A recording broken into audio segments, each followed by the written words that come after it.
Let's look at an example of reading a relative frequency ogive. So we have a relative frequency ogive that represents the composite score on a standardized test for high school graduating class. So we're going to estimate the percentage of students who had a composite score of 30 or below. So let's remember that we're talking about relative frequency ogive, we're talking about cumulative relative frequency, and so that's everything up to that point or below. So we can just read straight from the chart. So we want to start at 30 and go up, and then we're going to get over here to read that value. Okay. So we went up and then over. So we're looking at roughly about 75% here.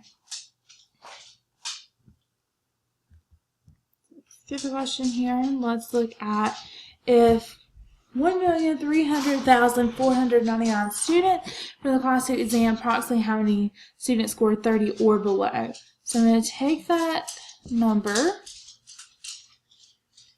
and multiply it by the 75%. So as a decimal, that is 0.75. Let's fix our parenthesis here, make it look more like parenthesis.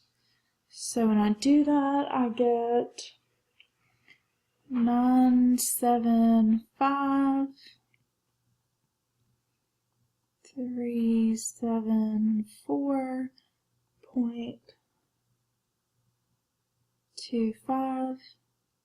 So we're looking at approximately 975,374 students who got a 30 or below. So let's go to our next example here. So we want to know what percentage of students who had a composite score of 35 or above. So we're going to find 35 here on our chart. And we're going to go up. And we're going to get over here.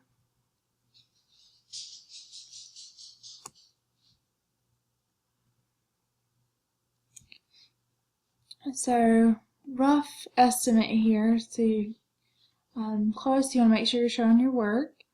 So I'm going to say this is about 9%. So this says or above, so we need to subtract here. So we're looking at 100% minus 91% here.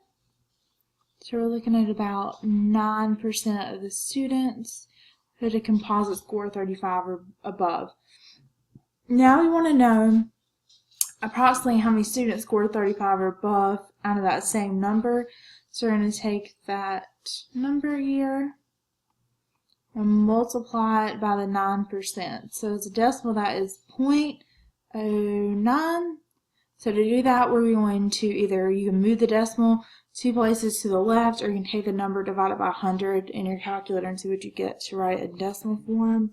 So here we're going to get 117,044.91, and since that's greater than 0.5, we're going to round up. So approximately 117,045 students here. The last question, we're going to know approximately what is the approximate score at which half the students scored better and half scored worse. So to do this, we are going to start at the score here. We'll start at the other side. So we've been starting at score. We're going to start at cumulative relative frequency at 50 and go over to our graph and then follow that down. So we're about here at 25, so we're going to say about 25. It's not exact. So that finishes up our example with using a ogive there.